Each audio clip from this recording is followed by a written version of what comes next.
우리도 하나님의 주시는 은혜가 우리 가운데 충만하기를 간절히 소망합니다. 명절을 잘 보내셨죠? 좋은 음식도 드셨고 또 우리 사랑하는 가족들도 오랜만에 모이고 하는 그런 모습들이 있었을 텐데 그 모습 속에서 또 우리 사랑하는 우리 성도들의 믿음이 더 빛을 발하는 그런 시간이 되었 줄 믿습니다. 항상 우리 자녀들 또 우리 가족들 믿음 안에 신실하기를 위해서 기도하시고 또 그러한 기도가 올 한 해 응답되어져서 믿음에 연약한 자들이 또 믿음으로 바로서는 복된 한 해가 되길 주님의 이름으로 축복드립니다. 오늘 말씀은 이제 여선지자 드보라, 여자 사사 드보라에 대한 이야기를 나누고자 합니다. 지난주에는 에훗에 대해서 이야기를 했고요. 이 에훗과 드보라 사이에는 삼갈이라는 그런 사사가 있었어요. 큰 내용은 없었고 이제 블레셋의 사람들이 쳐들어왔을 때 소막대기로 그 600명을 쳐서 물리쳤다라는 그런 이제 내용이 나와요. 근데 이제 그 내용을 크게 살피지 않은 것으로 볼 때는 아마 에훗 선지자가 또 그 에훗 사사가 이 활동하던 시대에 좀 겹쳐지는 것이 아닌가 생각이 듭니다. 그래서 사장이 시작되는 부분에서는 이렇게 시작을 합니다. 에훗이 죽으니 이스라엘 자손이 또 여호와의 목전에 악을 행하매. 그래서 에훗이 다스리는 그 사사로서 있는 80년 동안 평안했던 이스라엘 백성들이 에훗이 죽고 나니까 다시 하나님 보시기에 악한 우상을 숭배하고 하는 가나안 족속들의 그 풍습을 따르는 그러한 악을 또 행하기 시작했다라는 거예요. 그때 이제 하나님께서 이들을 책망하셔서 어떻게 하셨느냐? 2절 말씀을 보면 여호와께서 하솔에서 통치하는 가나안 왕 야빈의 손에 그를 파셨으니 이렇게 나와요. 하솔의 이 하솔은 원래 여호수아가 그 가나안을 진격할 때 북부 연합군이 이 가나안을 이 이스라엘 이 군대를 치려고 할 때에 하나님께서 그들을 막아주시고 그들을 멸하심으로 인해서 이스라엘 군대가 큰 어떤 피해가 없이 이 북부 그 연합군을 다 물리치고 하솔을 이 지역을 차지했어요. 그래서 이 하솔 지역을 납달리 지파에게 배정을 했거든요. 그랬는데 이 사사기가 시작되면서 이 납달리 지파가 이 땅을 지키지 못하고 다시 그 북부 가나안 그 나라들에게 빼앗긴 겁니다. 그래서 그 가나안을 대표하는 이 야빈이 다시 그 하솔 지역을 차지하고 그곳을 중심으로 해서 가나안 북부 지역의 왕으로 군립을 하는 그런 이제 상황이 되었던 겁니다. 그런데 이들이 그 하솔만을 차지한 것이 아니라 이 이스라엘 백성들을 이제 압제하고 이곳을 그 자신들의 힘으로 폭력적으로 다스리는 그러한 시기가 되어버렸어요. 그렇게 해서 장장 20년이라는 시간을 이 땅을 다스리게 됩니다. 그래서 하나님께서는 그들을 어떻게 하셨다? 그 야빈에게 파셨다라고 성경은 표현을 합니다. 이 파셨다는 의미는 뭐냐? 원래 하나님의 소유였던 이스라엘 백성들. 그래서 하나님을 섬기고 하나님의 품 안에 하나님의 뜻 가운데 살 때는 하나님의 소유이기 때문에 하나님이 보호하셨어요. 그때는 감히 누구도 건드리지 못합니다. 바로 앞서서 있었던 그러한 에훗의 사사의 시대와 같이 하나님의 그 은혜 가운데 있을 때에는 감히 어느 나라도 건드리지 못하는 80년의 평안을 누렸잖아요. 그런데 에훗이 죽고 나서 그들에게 하나님의 어떤 올바른 그러한 통치를 이룰 만한 그러한 상황이 없어지고 나니까 그들이 자신들이 원하는 대로 또다시 죄악을 범하는 그러한 모습을 보였고, 그러고 하나님께서 어떻게 해요? 그들을 바로 그 하솔의 왕 야빈에게 넘겨버리셨어요. 그러면 이제 뭐냐? 하나님이 더 이상은 보호하지 않으시는 거예요. 내버려 두시는 거예요. 그러니까 이 야빈이 원하는 대로 마음대로 폭력을 행해도 마음대로 그들의 것을 착취하고 빼앗아도 누구도 그들을 위해서 싸워줄 자가 아무도 없는 거예요. 이 상황을 20년을 겪고 나니까 그들이 그때야 다시 한번 또 하나님께 부르짖어 회개하는 겁니다. 그때에 누가 이제 등장을 하느냐? 오늘 본문에 바로 여자 선지자 사사로 세워지는 드보라가 나타나는 거예요. 드보라는 어떤 사람입니까? 여자예요. 이스라엘 사사들 가운데 유일한 여자 사사이고 또 이 당시에 활동했던 여자 선지자라고 이야기하고 있습니다. 그러니까 우리가 생각할 때 이때는 물론 예수님의 시대까지 계속해서 가부장적인 어떤 시대들이죠. 그래서 여자들이 앞서서 무엇인가를 이렇게 하는 그러한 시대는 분명히 아닙니다. 그럼에도 불구하고 이스라엘 백성들은 하나님의 신탁, 다시 말해서 하나님의 영이 임한 선지자로 활동하는 여인들을 인정을 했던 거예요. 특별히 이 드보라는 그 결혼을 한 유부녀예요. 그래서 남편의 어떻게 보면 지도를 받아야 되는 그런 위치에 있는 그 여인이었지만, 그러나 오히려 그 여인이 하나님의 그 신탁을 받은 선지자로서 활동하면서 그가 어디 있어요? 드보라의 그 나무 밑에, 그렇죠? 이 4절에 보면 5절에 보면 그가 에브라임 산지 라마와 베델 사이 드보라의 종려나무 아래 거주하고, 그래서 이 종려나무 아래 거주했다라는 말은 무슨 말이냐면 이것이 종려나무가 있는 집 앞에 집에서 살았다 이 말로 해석할 수도 있는데, 학자들은 이것을 종려나무 아래에 있는 재판석으로 해석을 합니다. 그래서 그가 거주한 것은 바로 이 에브라임 산지 라마와 베델 사이에 있는 그 지역에서 살았고, 그가 선지자로서 사사로서 바로 그 종려나무 아래에 있는 재판석에서 그가 마치 이제 공무를 수행하는 재판관처럼 그곳에 앉아서 자신에게 와서 선지자로서 사사로서 세워진 그에게 어떤 재판을 요구하는, 그렇죠? 사사라는 말이 재판관이라는 뜻이 있다 그랬잖아요. 그래서 그 당시에 백성들은 왕이 없었고 세워진 재판관이 사실 없었기 때문에 선지자라든가 또 이러한 사람들에게 가서 재판을 제사장이라든가 이런 사람들에게 재판을 요구했던 겁니다.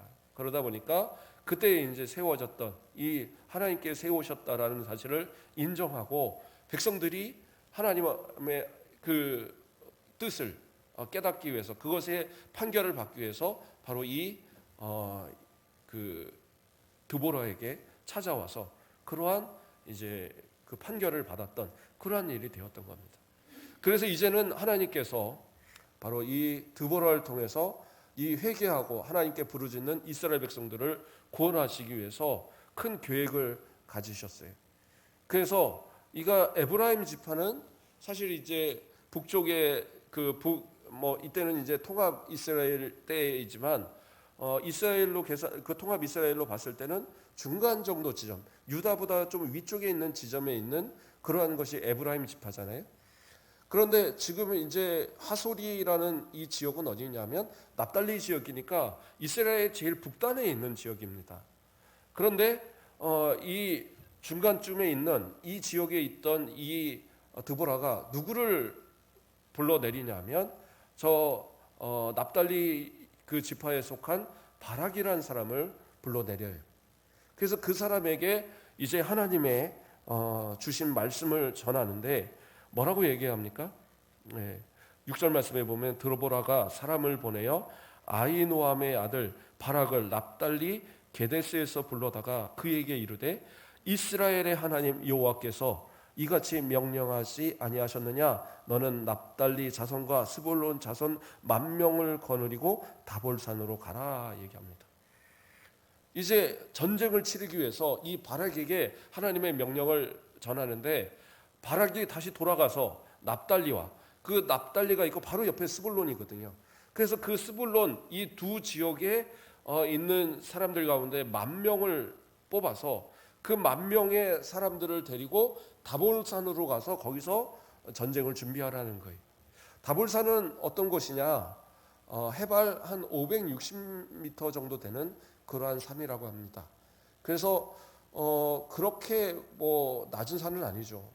그래도 높은 편에 속하는 산인데, 그 산에 이제 위치된 이유 중에 하나, 물론 전쟁은 그 다볼산에서 이루어지지는 않았지만 지금 그 하솔의 군대를 이끄는 사람이 누구냐면 시스라라는 군대 장관인데, 이 시스라가 군대를 이끌고 갈 때 그 야빈에게 있는 900개의 그 900대의 철병거를 끌고 가거든요. 그러니까 철병거라는 것은 이 당시에 철병거라는 것은 상당히 신무기인 거예요. 철로 만든 그 병거를 이 말이 끄는 이런 병거를 끌고 전쟁에 나간다. 그것은 상당히 어떤 위협적이고 당시의 모든 전쟁을 이길 만한 그런 강력한 힘을 나타내는 거거든요. 그런데 이들이 싸울 수 있는 가장 효과적인 지역은 평지잖아요. 평지인데 다볼산은 높은 산이란 말이에요. 그러므로 산에 위치했다라는 것은 사실은 이 병거가 거의 무용지물이 될 수밖에 없는 그런 상황이 되는 거죠. 어떻게 보면 이러한 것을 고려했을 수도 있어요. 그러나 이 다볼산에서 사실은 전쟁이 일어나진 않았어요. 자, 다볼산에 그들이 모였다는 사실을 듣고, 그리고 10,000명에 대한 사람들이 모였다는 사실을 듣고, 그때에 이제 이 시스라는 군대를 모으거든요. 그 앞서서 자, 이 명령을 받았을 때에 이 바락은 뭐라고 얘기를 하느냐? 드보라 당신이 나와 같이 가지 않는다면 나는 이 전쟁에 참여하지 않겠다라는 얘기를 합니다. 그랬을 때 드보라가 어떻게 해요? 그래, 내가 너하고 같이 간다. 그런데 이 전쟁으로 인한 영광은 너에게 돌아가지 않고 한 여인에게로 돌아갈 것이다 라는 것을 예언을 해요. 그 예언이 그대로 이루어집니다. 그건 이제 조금 이따 살피고요. 자, 그래서 드보라와 함께 다볼산으로 그 군대는 소집을 했고, 그러면 시스라는 어떻게 되느냐? 기손 강가로 자신의 이 그 군대들을, 야빈 왕의 군대들을 아주 총동원을 하고 갖고 있던 이 900대의 모든 전차까지, 그 병거까지, 철병거까지 다 끌어모아서 전쟁을 준비를 합니다. 그런데 그들이 어디에 모였느냐? 기손 강가에 모였어요. 기손 강가에 왜 모였느냐? 지금 이 모인 때는 건기입니다. 건기라는 것은 무엇이 중요하냐면, 그 건기에는 이 평소에 흐르던 기손 강에 그 물이 다 말라버려요. 그 마르면 어떻게 되느냐? 그 강이 흐르던 그 모든 지역이 그 기손 강가의 그 지역이 그냥 평야로 바뀌는 거예요. 평야로 바뀌니까 그때에서는 그곳에서 마음껏 모여서 뭔가를 해도 전혀 이 방해가 되지 않는 그런 아주 탄탄한 그러한 지역이 됩니다. 저도 저 여주 지역에서 이제 군 생활을 했는데, 그때 이제 제가 있던 부대가 장갑차를 타는 부대였어요. 그럼 장갑차를 타고 어디서 하냐면 여수 바로 앞에가 남한 강가거든요. 강가가 완전히 모래밭입니다. 그게 이제 평소에는 뭐를 하는 거냐? 농사 짓는 땅이에요. 그래서 물도 잘 이렇게 흐르고 이런 땅인데, 겨울에는 이제 농사를 안 지니까 거기를 다 휘짓고 돌아다니면서 아주 다 망가뜨려 놓습니다.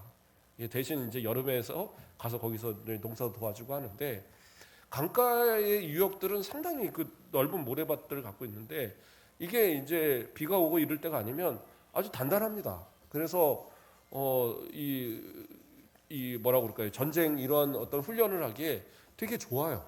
장갑차가 막 수없이 돌아다녀도 전혀 문제가 되지 않는 아주 넓은 그런 땅이 되는데, 이 기손 강가가 그런 식으로 물까지 말라버리니까 아주 넓은 아주 평야지대가 돼버린 거예요. 그러니까 그곳에서 이 수많은 군대가 모이기에 충분한 최적의 장소였던 겁니다. 그런데 오늘 본문에서는 읽어보면 어떤 말이 나오냐면, 쭉 내려가세요. 14절 말씀을 보면 드보라가 바락에게 일어나라. 이는 여호와께서 시스라를 내 손에 넘겨주신 날이라. 여호와께서 너의 앞서 나가지 아니하시느냐 하는지라. 이에 바락이 10,000명을 거느리고 다볼산에서 내려가니. 자, 다볼산에서 전쟁을 한 건 아니었다라는 거예요.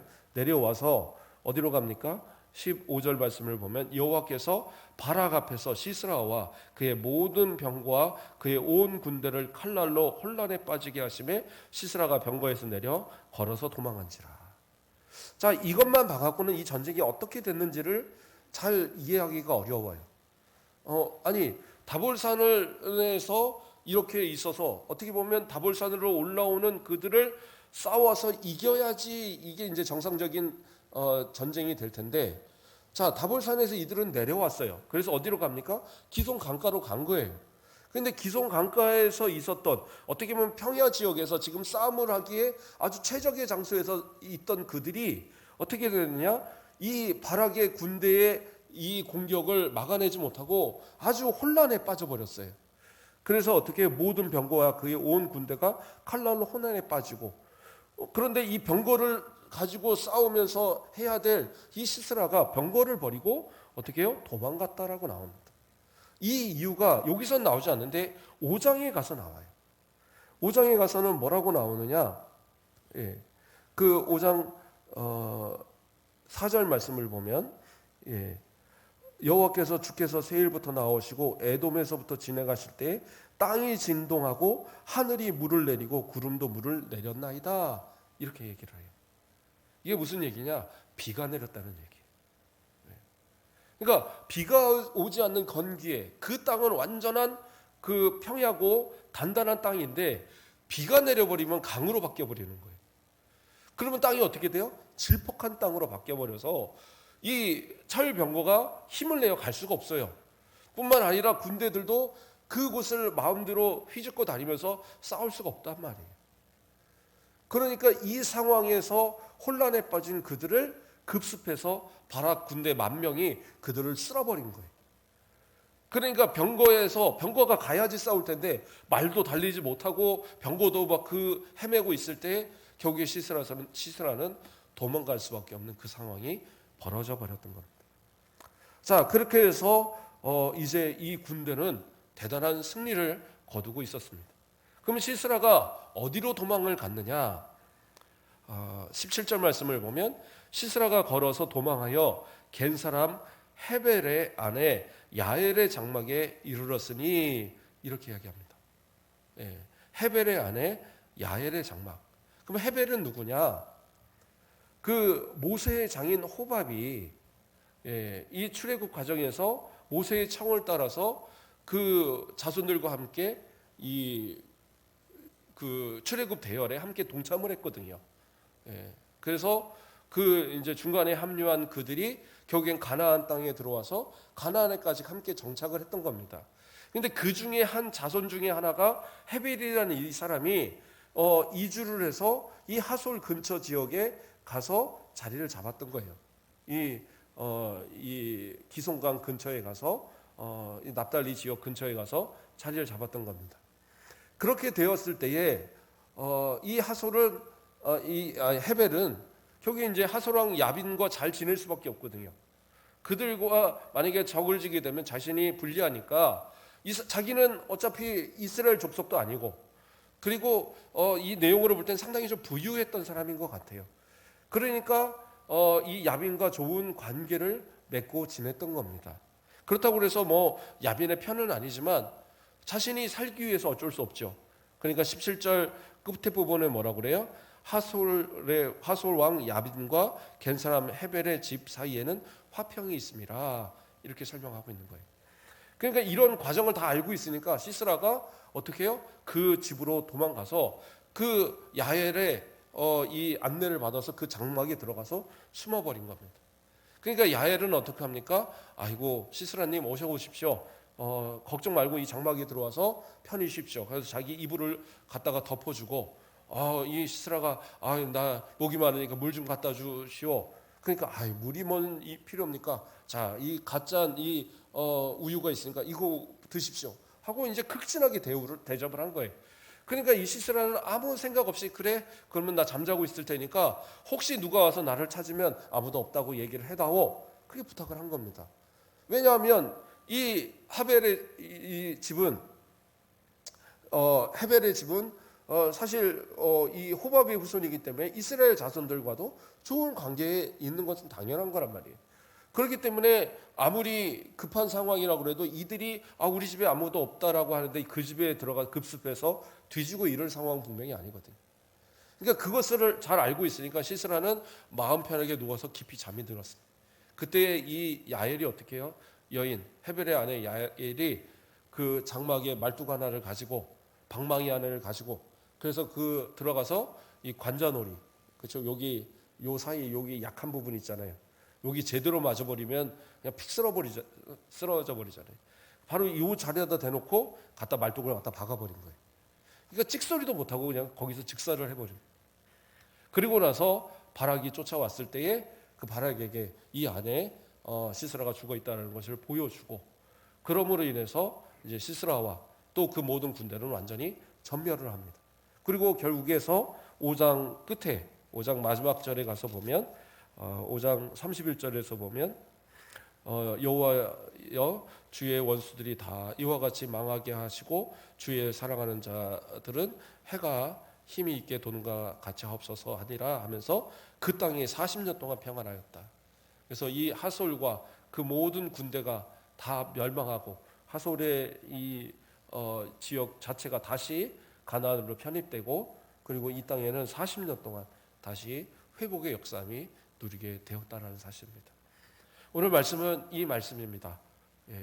간단하게 말씀을 드렸지만 여인인 드보라 그러나 그 여인인 드보라를 통해서 하나님은 이스라엘의 사사로 삼으셨어요. 어떻게 보면 오늘 이렇게 예배하는 우리 권사님들 우리 집사님들을 통해서 하나님께서 역사하시는 그러한 놀라운 일에 대한 그런 예표적인 얘기가 될 수도 있을 것 같아요. 분명히 여인이고 또 이러한 어떤 지위에 있다라고 하는 것은 나이로도 상당히 있었을 것 같아요. 여기서 나이가 나오지 않지만 그러나 그 여인으로서 정말 신앙의 거장으로서 그 말 한마디 한마디가 이스라엘 백성들에게 그 영향력을 끼치고 또 하나님께서 그 여인의 신앙을 보아서 그 여인을 사사로 세워서 이스라엘을 구원하는 놀라운 역사를 이루었다는 사실이죠. 이러한 모습처럼 우리 사랑하는 성도들도 정말 내가 연약한 이 여인으로서 무엇을 하겠어? 이 나이에 무엇을 하겠어? 이러한 마음 갖지 말고 하나님의 뜻을 정말 마음에 새기고 하나님의 영광을 위해서 내가 무엇을 할까? 하나님께서 드보라를 통해서 사용하신 그러한 하나님의 역사 또 그에 앞서서는 출애굽 때의 미리암을 또 통해서 사용하신 그 하나님의 역사가 우리 사랑하는 성도들을 통해서 어떻게 나타날 것까를 좀 기대하고 나의 연약함을 보지 말고 하나님을 의지해서 이렇게 기도하면서 나아갈 때 하나님께서는 우리 사랑하는 성도들을 통해서 우리의 가정에 또 우리 교회에 또 하나님의 나라 확장하는 일에 큰 놀라운 역사를 이루실 줄 믿습니다. 이러한 역사의 주인공들이 되시는 우리 모든 성도들 되길 주님의 이름으로 축복드립니다. 기도하겠습니다. 사랑의 하나님 감사를 드립니다. 우리를 사랑하여 주시고 오늘도 이 3일 밤 주님 앞으로 불러주시고 이스라엘을 구원한 드보라에 대한 말씀을 또한 우리가 새기게 하심을 감사드립니다. 여인이고 또 어떻게 보면 사회적으로 크게 인정받지 못할 그러한 시대에 또 가정을 꾸리고 살아가는 그러한 여인임에도 하나님은 그를 선지자로 삼으시고 사사로 삼으셔서 이스라엘을 구원하는 놀라운 역사를 이루심을 우리는 바라봤습니다. 오늘날도 동일하게 하나님은 역사하신 줄 믿사오니 우리 사랑하는 주의 종들을 여종들을 사용하시고 또 우리의 사랑하는 남종들을 사용하여 주셔서 우리 가곡교회가 정말 하나님의 귀한 뜻을 순종하여 이루는 남녀노소 할 것 없이 다 드보라와 같이 바락과 같이 야엘과 같이 이 시대에 또 하나님의 역사를 다시 세워가는 복된 우리 귀한 성도들 되도록 축복하여 주시옵소서. 감사합니다. 예수 그리스도의 이름으로 기도드립니다. 아멘.